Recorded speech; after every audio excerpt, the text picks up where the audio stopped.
contestants today are all the way from Somerset Academy, Miramar. Let's introduce Miss Jada Marie Chrisley Usher. Jada Namor. Miss Archana Thekapat.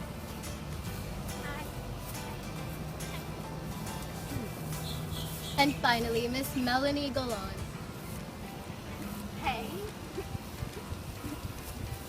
Today we have two very important guest stars with us. All the way from Martin Enterprises, we have Miss Marlon Martin herself.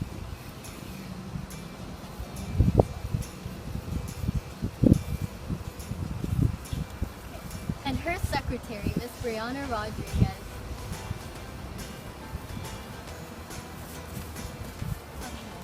Before we start, I want to get to know all of you. Why are you here? Miss Archana Thekapat? I'm obviously the brains of this group. I mean, look at me. Miss Usher. Jada Nader's here to take home the gold, baby.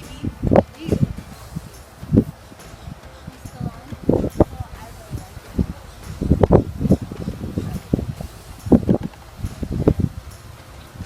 Miss Martin. Huh? What do you like to tell us about yourself? Well, my daddy owns a very big company here, and another one in the UK. Miss Brianna Rodriguez. I'm just her secretary. I follow her around. I do whatever she says. Can you bring me a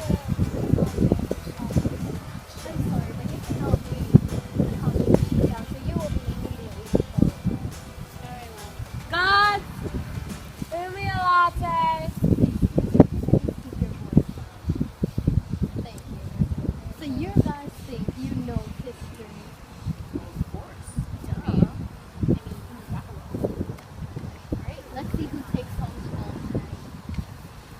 Question number 1. Tensions grew between America and Britain during the presidency of James Madison in 1809. Why?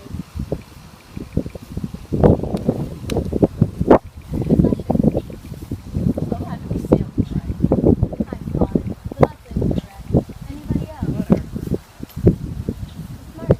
Isn't that the Americans beat the Spanish? Dude, are you kidding? She doesn't even know it. Next person, Yeah, bro. the Spanish. Oh no. Sorry. The Spanish had given the Americans weapons during the war. Anybody else? Yes, Miss Thekapat? It's obviously the African Americans. Duh. I'm so sorry. That is wrong. Miss Rodriguez. So, this history thing doesn't go with my advanced computer modernized mind, but I mean, it seems to me that they do not like the Spanish people, and the Americans thought it was wrong. Get me? Well, that's also incorrect. Let's go on. You're our last call. Any idea? This dumb ball can't date. That'd be fun. Whoever asking the Native Americans. That is correct. What? Excuse you. Dude, who knew she actually knew a thing? Well, I mean, One's she's like on the the decathlon. Okay. Looks like today's group of contestants aren't very bright. Excuse me, would you like to share with our contestants what you two are discussing? It's not like this in Britain. Well, you're not in Britain, man. You're in I America. realize. Okay. Question number 2. This is a 2-part question, meaning you get extra points if you get those parts right. In 1810, Henry Clay of Kentucky and Blaine became leaders of the Slaves. Yes, Miss Rodriguez. Would you like to answer this question? Yes. Oh, I know. Yes, so let's give Miss Rodriguez. In 1810, Henry Clay of Kentucky and Blaine became leaders of slaves.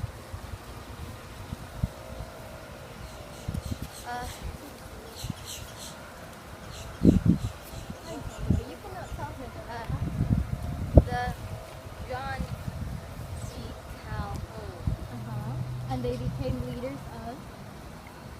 The House of Representatives. That is correct. Extra points for you. Right now, we have Miss Rodriguez in the lead, with Miss Galan leading right behind her. Okay, moving on. Question number 3. What are war hawks? Miss Martin.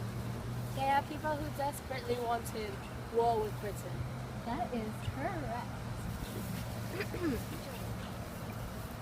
We have Miss Rodriguez leading with 2 points, with Miss Galan 1 point, and Miss Martin 1 point. Whatever, dude. This isn't fair. I'm sorry, this isn't in a game for losers. Excuse me, with that What did you just say? fake material. Fake material, bro. Those are Jordan 1s. Get yourself in shape. I'm sorry, but my whole outfit is from the very soul of Europe. I couldn't tell the way that shirt was cutting off your flow, dude. Well, I'm sorry that your underwear is all in a twist. Shut your yap. Well, let's get back to the game, shall we? Question number 4. In what year and month did Congress declare war on Britain for the second time? 1809! I'm sorry, that's incorrect. Boom!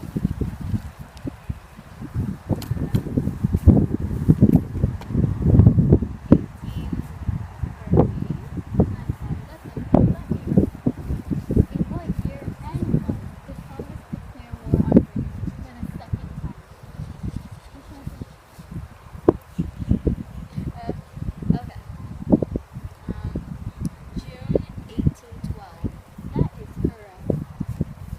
Good job. She's a cheater. She obviously has the answers, man. I'm sorry, but Miss Martin's father has paid to let both the girls use notes.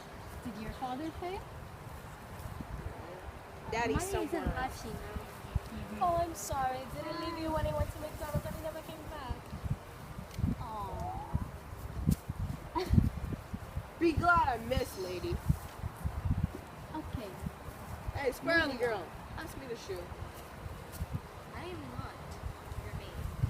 Oh, but you're her slave?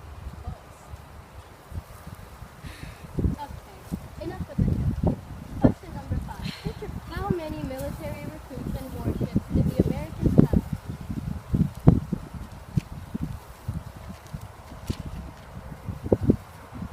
Anybody? Would you repeat that? Yeah, repeat, bro. How many military recruits and warships did the Americans have? Oh, I know. Hey, don't make her beat me. I know. Give me. I want it. Since Miss Usher doesn't have any points, we'll let her go. Okay, first of all, that was rude, dude. But all right. 138, 238. Could you please just Would you keep it down? I'm trying to answer this. Thanks. That'd be nice. 238. the warships or the military recruits? And how many military recruits? 2,000 military recruits. I'm so sorry, but you are so far from the right answer. I know. Why you mean? Okay, Miss Secretary. There were 100 warships and 1,000.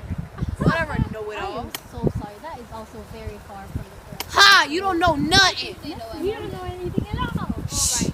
There were 7,000 recruits and 16 warships. That is very correct. She's cheating.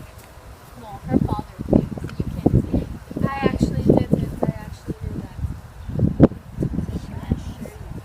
Okay. Right now, we have Miss Brianna I'm Rodriguez sorry, but leading this isn't silicone. with 3 points. Miss Martin following right behind her with 2 points. And Miss Galan with 1 point. Question number 6. This is again a 2-part answer question. During the beginning of the war, a major sea battle was fought in 1812, where the blank defeated the blank. If you would like a hint, I'll just say that there were 2 ships. Repeat the question, bro. They were not two ships, but it was a sea battle. During the beginning of the war, a major sea battle was fought in 1812, where the blank defeated the blank.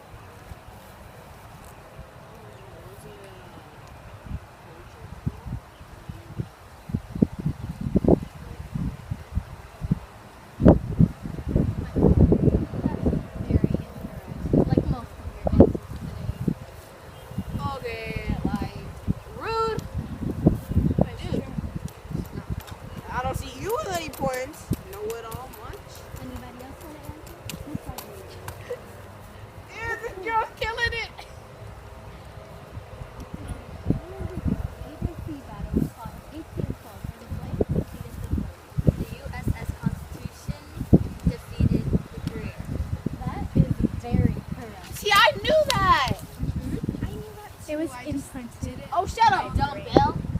I was I'm about to sorry, say there's that no I'm name girl. calling on this show. Talk to Miss Silicone over. Talk to Miss Silicone over there. But I I was don't on see that any dump. plastic on here. I see it everywhere. Trust me. The view from this angle is not pretty. Okay.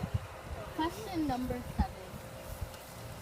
In the War of 1812, who sided with both the British and Americans?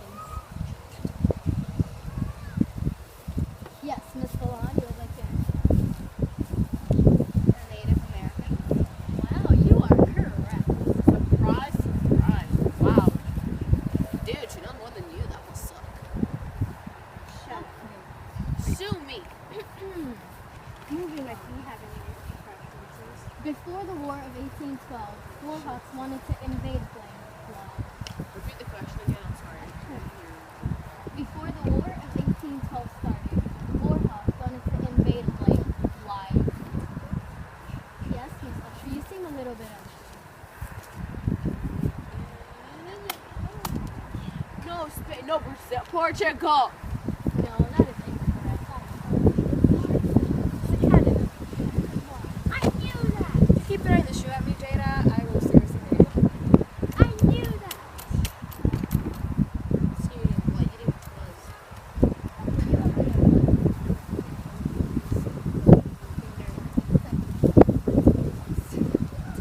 Miss Rogers. Got silicone butt. She got a silicone hop.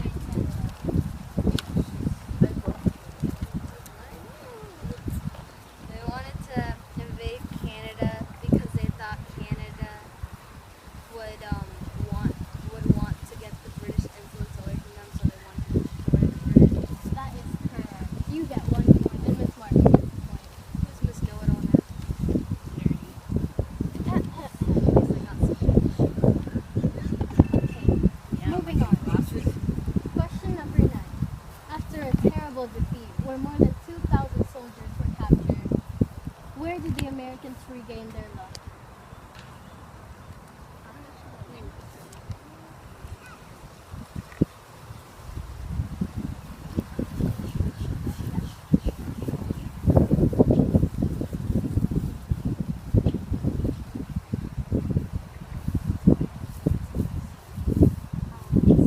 Miss Galan, would you like to share your answer? Lake Erie. Oh my goodness, that is correct. Let's take a moment to tally up the scores so far. Why? Miss Archana, you have 0 points. Talk about rude. Boing. Miss Usher, you have 0 points. Go follow Gnarly. a brick, silicone. You nerdy. Miss Melly, you have 2 points. Miss Martin, you have 2 points. And Miss Brianna, you have 3 points. What? Oh. Now that we know all, let's move on. Question number 10. After following the British into Canada, which battle did the Americans win?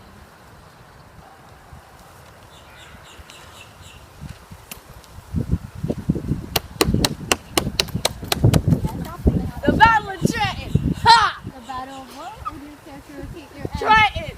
Trenton. I'm sorry, but that Shut your yappers! is the wrongest the answer could be. Miss Rodriguez, do you want to say? Put a pipe in your I princess. think it's called Tammany. Ha! Can you pronounce it? Ha! You were so far from the answer. Spell it. Rude lady. Without that silicone butt and heart. Ha! Yes. That is correct. Tammuz. Yep. Tammuz. Okay. We'll be right back. This is Crash Course U.S. History, and today we're going to talk about what America's best at: war. Mr. Green, the United States has actually only declared war 5 times in the last 230 years. Oh, me from the past, you sniveling literalist. Well, today we're going to talk about America's first declared war, the War of 1812, so called because historians are terrible at naming things. I mean, they could have called it the Revolutionary War Part 2, or the Canadian Cataclysm, or the War to Facilitate Future Wars. But no, they just named it after the year it started.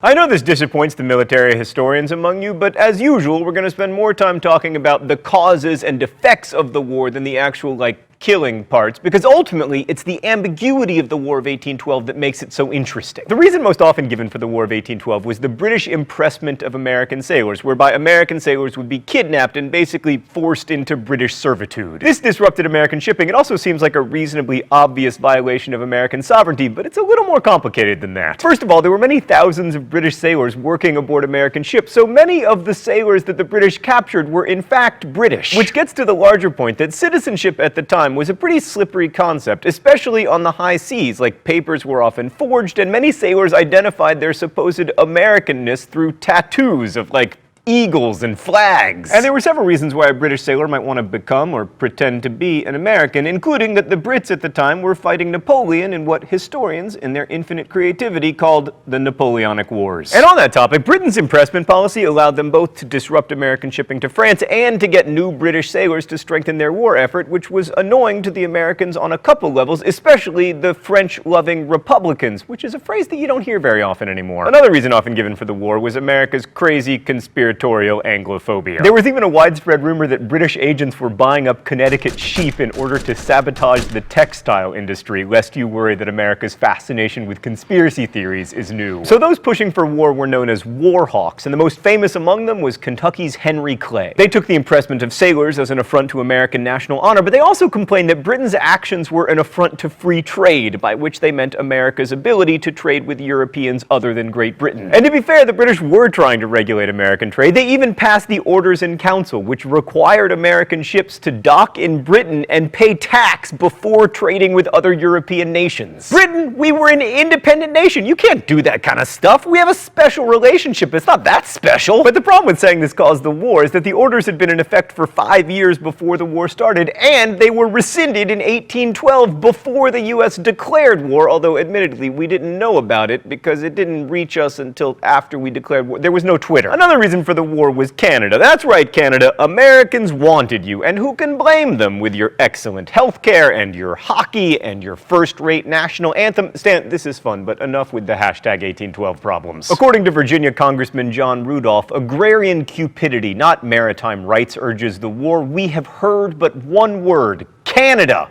Canada! Canada! I'm not here to criticize you, John Randolph, but that's actually 3 words. Now, some historians disagree with this, but the relentless pursuit of new land certainly fits in with the Jeffersonian model of an agrarian republic. And there's another factor that figured into America's decision to go to war: expansion into territory controlled by Native Americans. Oh, it's time for the mystery document?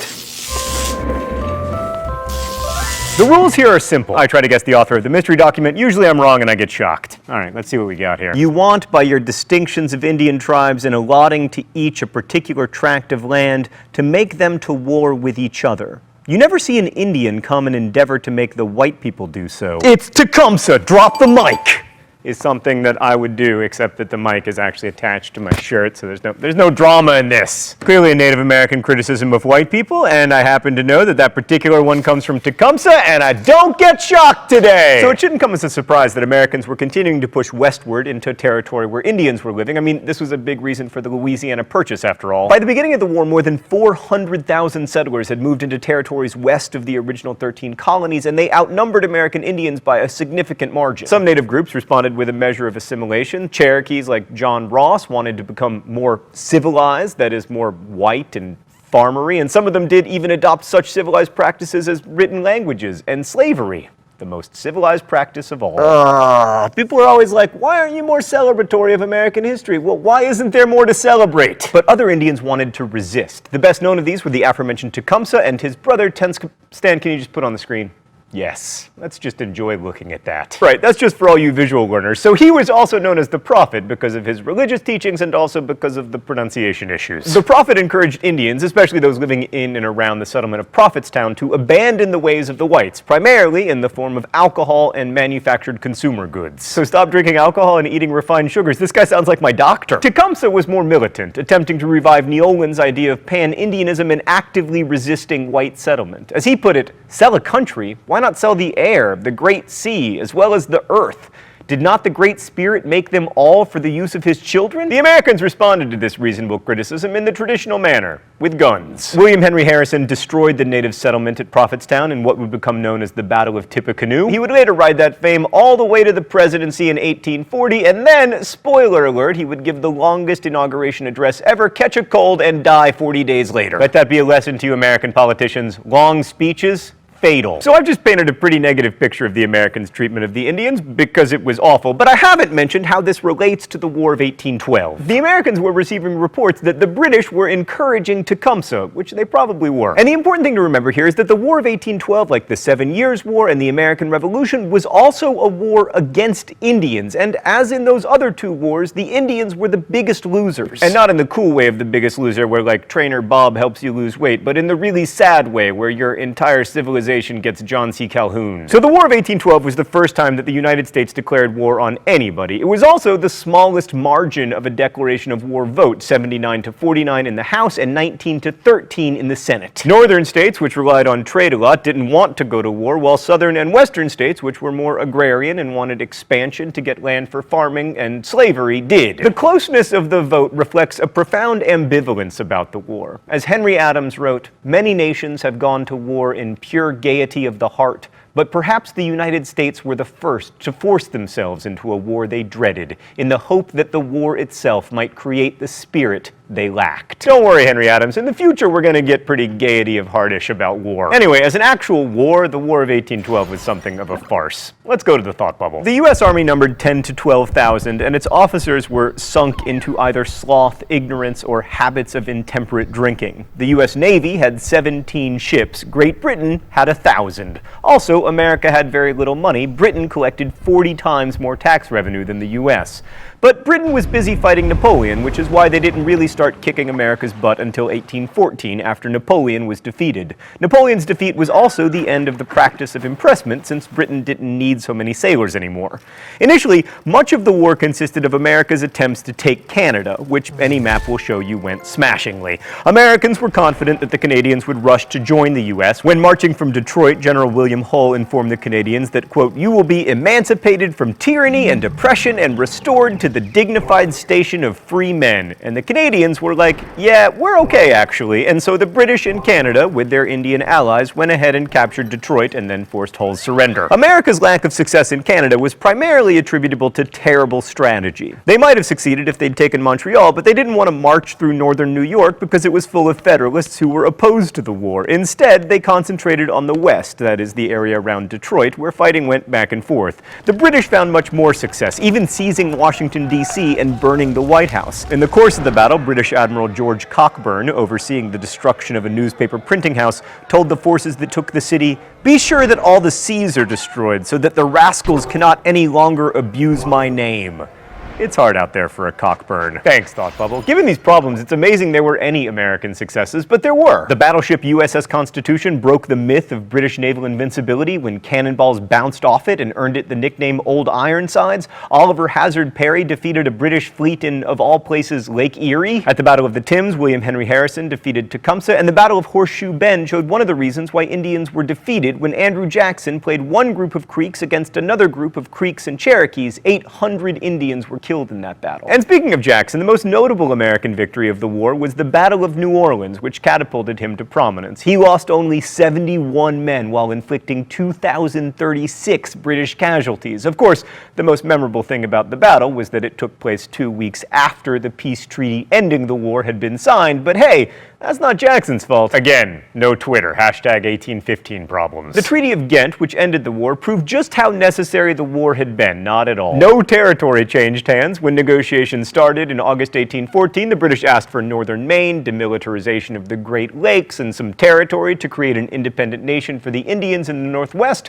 but none of that happened, not because the U.S. was in a particularly good negotiating position, but because it would have been awkward for Great Britain to carve out pieces of the U.S. and then tell Russia and Prussia that they couldn't take pieces of Europe for themselves to celebrate their victory in the Napoleonic Wars. There were no provisions in the treaty about impressment or free trade, and basically the treaty returned everything to the status quo, so neither the U.S. nor Britain actually won, but the Indians, who suffered significant casualties and gave up even more territory, definitely lost. So with a treaty like that, the war must have had a negligible impact on American history, right? Except no, the War of 1812 confirmed that the U.S. would exist. Britain would never invade America again until 1961. I mean, the U.S. were good customers, and Great Britain was happy to let them trade as long as that trade wasn't helping a French dictator. The war launched Andrew Jackson's career and solidified the settlement and conquest of land east of the Mississippi River, and our lack of success in Canada reinforced Canadian nationalism while also ensuring that instead of becoming one great nation, we would forever be Canada's pants. The war also spelled the end of the Federalist Party, which tried in 1815 with the Hartford Convention to change the Constitution. In retrospect, the Hartford Convention proposals actually look pretty reasonable. They wanted to eliminate the clause wherein black people were counted as 3/5 of a human and require a 2/3 congressional majority to declare war. But because they had their convention right before Jackson's victory at New Orleans, they only came off looking unpatriotic and out of touch, as the elite so often do. It's hard to argue that Americans really won the War of 1812, but we felt like we won, and nothing unleashes national pride like war winning. The nationalistic fervor that emerged in the early 19th century was, like most things, good news for some and bad news for others. But what's important to remember, regardless of whether you're an American, is that after 1812, the United States saw itself not just as an independent nation, but as a big player on the world stage. For better and for worse, that's a gig we've held on to, and no matter how you feel about America's international interventions, you need to remember it didn't begin in Afghanistan or even Europe. It started with freaking Canada. Thanks for watching. I'll see you next week. Welcome back to So You Think You Know History. Let's move on to question number 11. American forces in Georgia, led by Andrew Jackson, defeated the Creeks in what battle? Other options? What?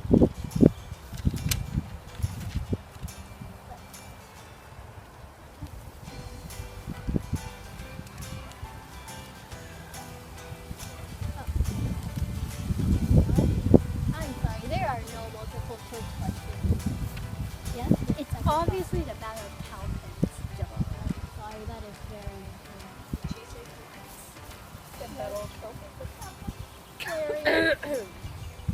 Okay, do you know the answer?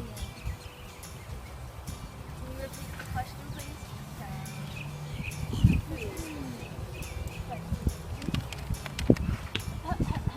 American forces in Georgia, led by Andrew Jackson, defeated the Native American Creeks in what battle?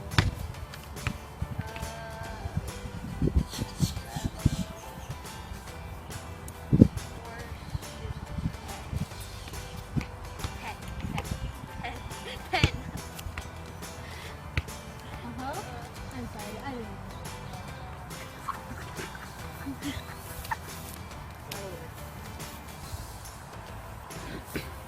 Would you care to repeat your answer? The battle.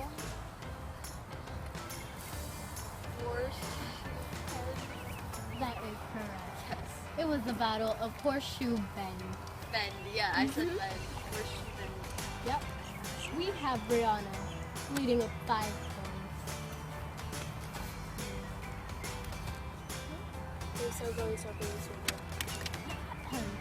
Question number 12. Who wrote the Star Spangled Banner? And what year was it made the national anthem of the United States of America?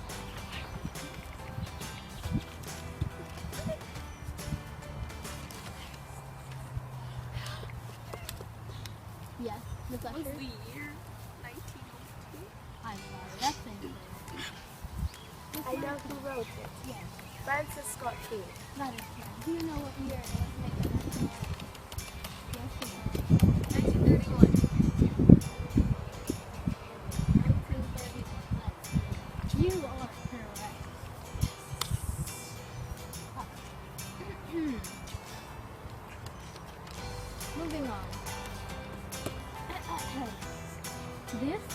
is a three-part question. I'm sorry, I haven't even done the question yet. Yeah. Get your panties in a bag. The blank blank of blank America included Nicaragua, Costa Rica, El Salvador, Honduras, and Guatemala.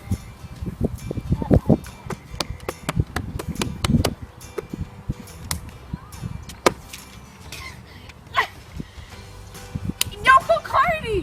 I know. Yes, Miss Bond. The United Provinces of Central America. That is correct. 3 points. Shut it, dumb girl. I'm smarter than you. You have no clue. Your brain is the size of a train. I like being Pause, and second of all, scientifically speaking, the smaller the brain, the smarter you are. So you're trying to refer to her as having a brain the size of a watermelon. And, you know, you'd be correct because there's nothing in it. Whatever. Melanie. Oh my gosh, she rhymes like her name, Melanie. Melanie. Melanie. Head. Wow. From now on, you will be known as Melanie. Why did President John Quincy only have one term in office?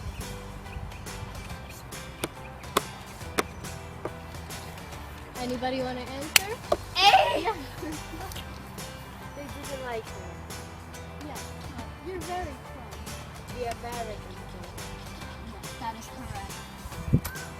The correct answer is that they didn't trust him. But I'll give you a point anyway.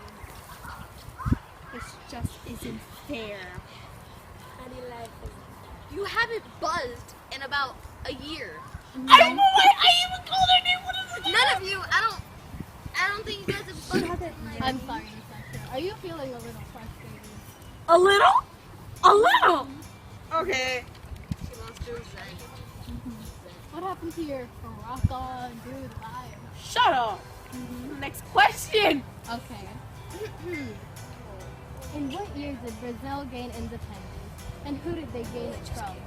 Oh.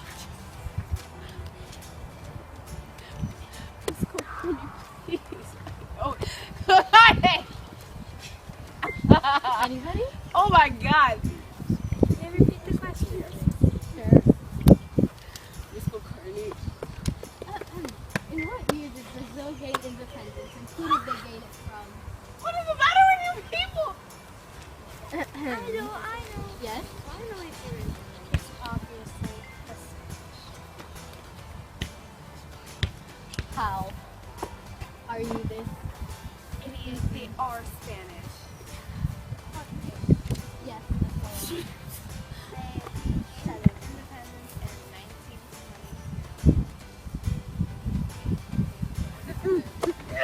And who did they gain it from? That is correct. But you care to say your answer a little bit louder so our audience can hear? Portugal. In what year? 1820. That is correct. 2 points. 2 points. Very good. Surprise, surprise. Let's have a recap of our scores. Right now, we have Miss Melonhead leading with 7 points. And Miss Rodriguez What? leading right behind her with 6 points. What? Miss Martin leading right behind Miss Rodriguez with 4 points. And we have Miss Arcana and Miss Jada with 0 points each. Surprise, surprise. Shut up. Better up your game, girl.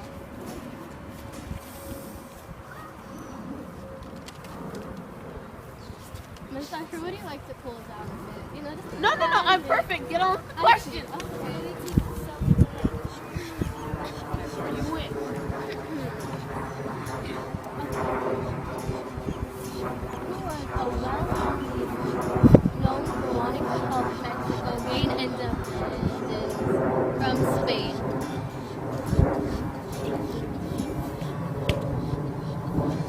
You want me to repeat the question? That's very nice. No. Who was a well-known leader wanting to help Mexico to gain independence from Spain? Yes, Miss Doctor. You finally decided to participate. Second one. Simon Bolivar. Sing it a little louder. Simon Bolivar. Yes, and this is a two-part question. actually What was he simple. also? It can be pronounced Simon for Americans, unlike you freaks. I'm sorry. If you get sewing, I'm gonna have to like take away your points. I'm so sorry. Anybody else want to? Yeah, it says Simon Bolivar. That is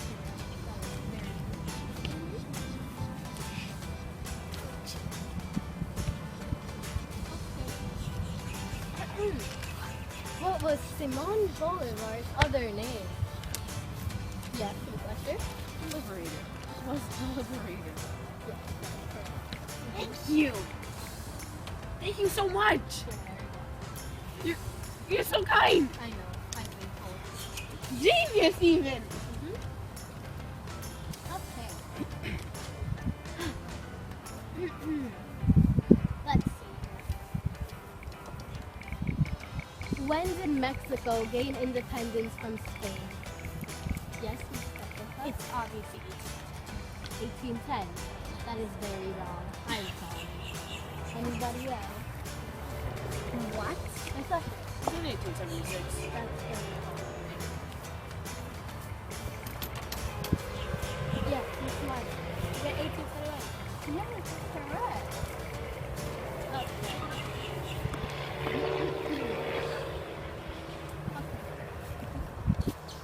Next question.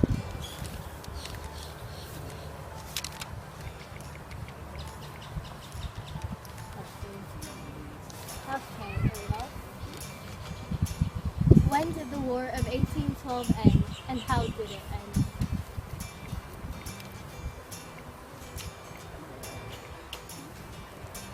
Yes, exactly. Keep in mind that this is a two-part question. The War of 1812 ended in 1814 with the Treaty of Ghent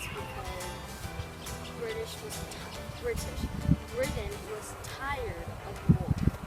So they went to Ghent to have some peace talks and they made the Treaty of Ghent. Dude, she's cheating. I'm sorry, but our friend's Father's Day. Would you like to add something else to your statement? On with the question.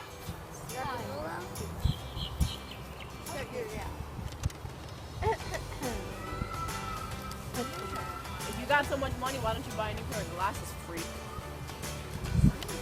Excuse me, I'm gonna have to exterminate a point from you for being so rude. Now you and Miss Eggleton are very sad with you.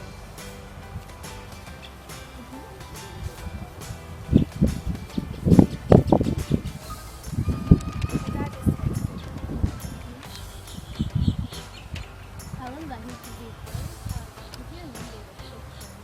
What? except, of course, Mr. Long is 7 points.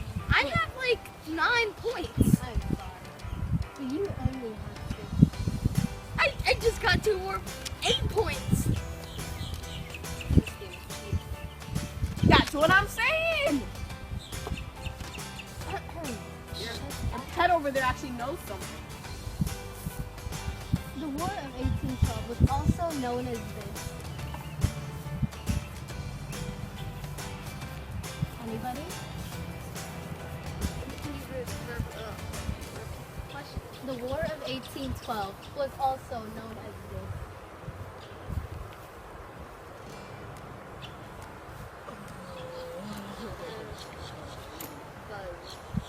Miss Rodriguez? Take a wild guess. The Second War for Independence.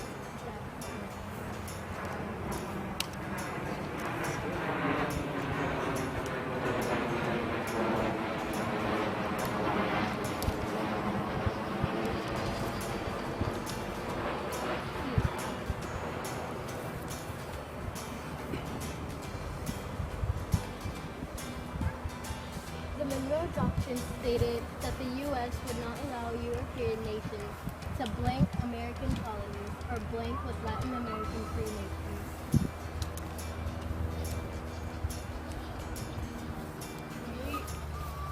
Create what?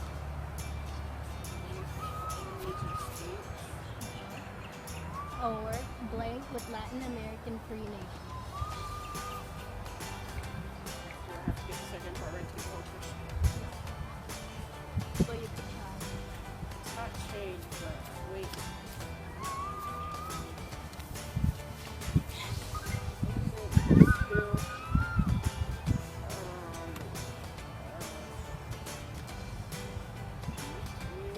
I'm sorry, that's incorrect. You get 1 point per time. Okay. For the second part of the question, does anybody know the answer? Okay. The Monroe Doctrine stated that the U.S. would not allow European nations to create American colonies or blank with Latin American free nations. No, that's incorrect. Yes, Inspector. Treatment? No, that's incorrect. I said that already, moron. Anybody else? Okay, since nobody seems to get this question right, I'll just tell you the answer. It's interfere with Latin American free nations.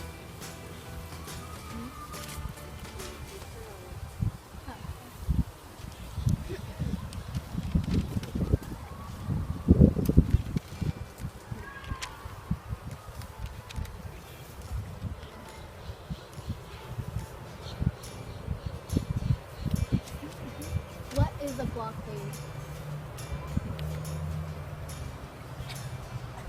Anybody? Anybody at all?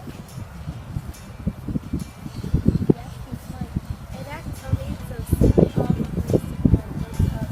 people from entering a league. That is correct.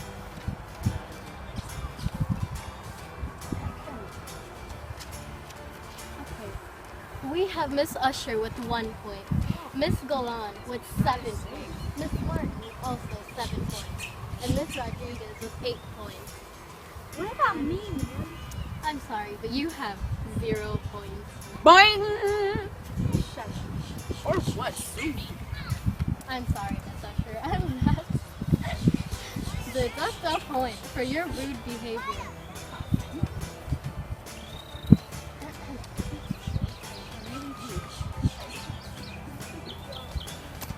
Okay, Miss Usher, do you have anything to say out loud? I want my 4 points back. 4 points. And where did they go?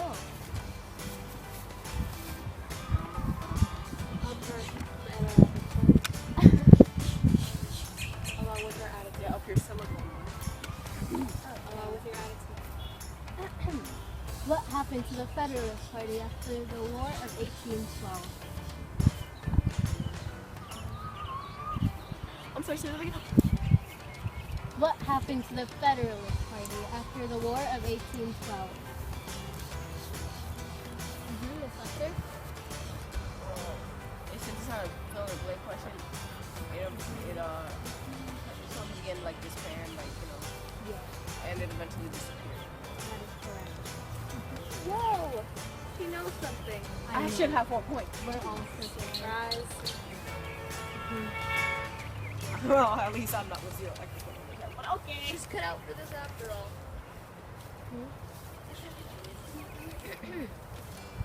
The USS Constitution's nickname was blank because British artillery bounced off the ship's big hull.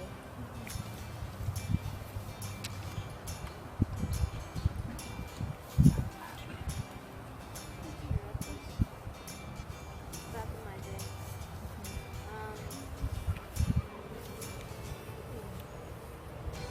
Yes, anybody want to answer? Did you repeat the question? Let's go on.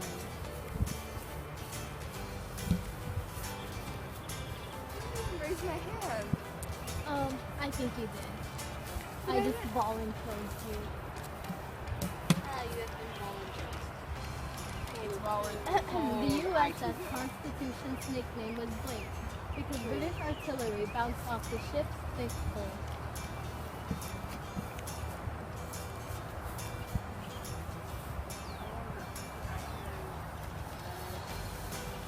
Can you say that a bit louder, please? You just pick her. But I didn't hear your No, answer. just pick her. Pick her. Fine. If you would like to willingly give me your points. Oh, Ironside. I'm sorry. But that is correct. Miss Specklepot, how are you doing with 0 points? Awesome. Ice. Just awesome. That's nice. That's all. Let's see. Well, we wanted to break. One more question. In what year did Mexico begin their struggle for independence? Yes, Miss Stuckable, finally you decide to participate.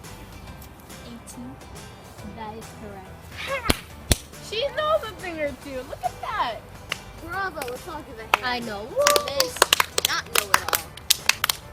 Bravo. That's fun at you, that's good. Okay. We're gonna take a short break, folks. Please stay tuned. If the internet had been around in 1817, James Monroe would have been our most friended president. Even John Quincy Adams, who was considered a complete grouch, liked Monroe. So why was Monroe such a hot property? Well, it helped that ladies loved cool James. Oh, James. One Virginia socialite described him as tall and well-formed. In modern speak, that would be total hottie. Even Thomas Jefferson said that Monroe was so honest that if you turned his soul inside out, there would not be a spot on it. The extremely popular Monroe made it to the top of the A-list when he was elected the 5th President of the United States. Monroe had big plans for America, including making America bigger. Monroe's most famous accomplishment is the Monroe Doctrine. It states that other countries can't come to the American continent and interfere in politics or colonize our lands. I do not like when people who are not my close friends get all up in my business. All right? I certainly don't want overseas powers coming over to the Americas and getting up in our business. Monroe actually didn't come up with the Monroe Doctrine. Again, his Secretary of State, John Quincy Adams, did. But Monroe put it in his second inaugural address, and, well, it's not called the John Quincy Adams Doctrine. That would have been a significantly less handsome doctrine.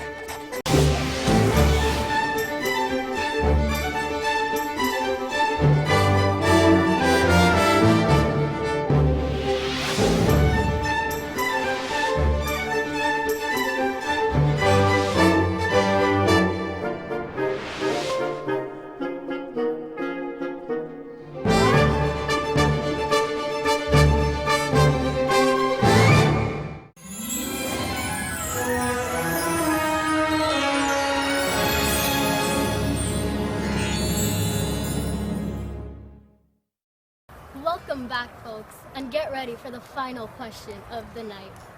The one that'll find the winner. Are you guys ready? Of course. Are you sure? Like, dude. Are you sure? How many Because points? you only have 1 point. Talk about rude. How many points? How many points does this question have? This question will be worth 10 points. Are you ready? And you have to be able to answer the entire question. All parts. Okay? Every single part. Are you ready? Watch you call a cat and she gets it wrong. I'm gonna go Ready? Who was the first president of the United States of America? And who was the 16th? And what was the 16th president's other name? Miss Rodriguez. You're kidding. Rodriguez?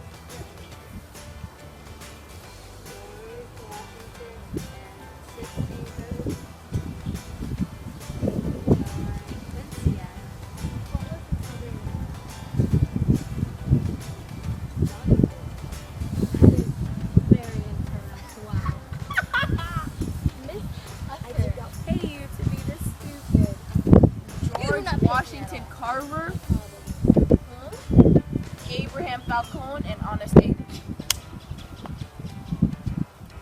I have no words for you. Whatever. Miss Martin. Wait. I know the last president of the United States of America. So that's not part of the question. It's Donald Trump. Oh my goodness, ma'am. Please don't say his name in this studio. why you're not owning the company. Why your father owns the company. Exactly. You're very true, actually. There was a sidekick that said that. That he would be, that Barack Obama would be the last president. But anyways, let's see if she, the know-it-all. Yes, Miss Yes, you Know-It-All. are. Who was the first president? Who was the 16th? And what was the 16th's other name? Oh, Lord. I'm not getting any younger, man. Well, we can see.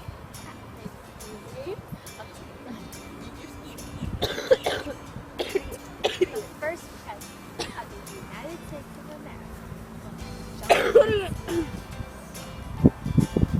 And the 16th? Albert Franklin. I don't know who other Who is Albert Franklin? I mean, at least you said Do you mean Frankenstein? Give it a chance. What was his second name? Franklin? Frankie. Oh, Lord. Lord! You might as well say Frankenstein. You might as well. You're our only hint. That's just correct. That She cheated. is correct. I swear. We she have our winner. You're unbelievable! Miss Golan. I am so done with all of you. Would you like to see your prize? Okay? I'm done with your so-called This is so unfair! I am. You know what? But don't you want to out of see here. your prize? Give me my shoe! Your prize is a very beautiful coconut Look, it Right was just here. like you. from the home of this turtle. Bravo. Congratulations. Just like your head. You all go to that school. You all go to Tune in another day for another episode of So Right, You Think go, You Know everybody out History. there. Rock on, dudes! I'll see you next week!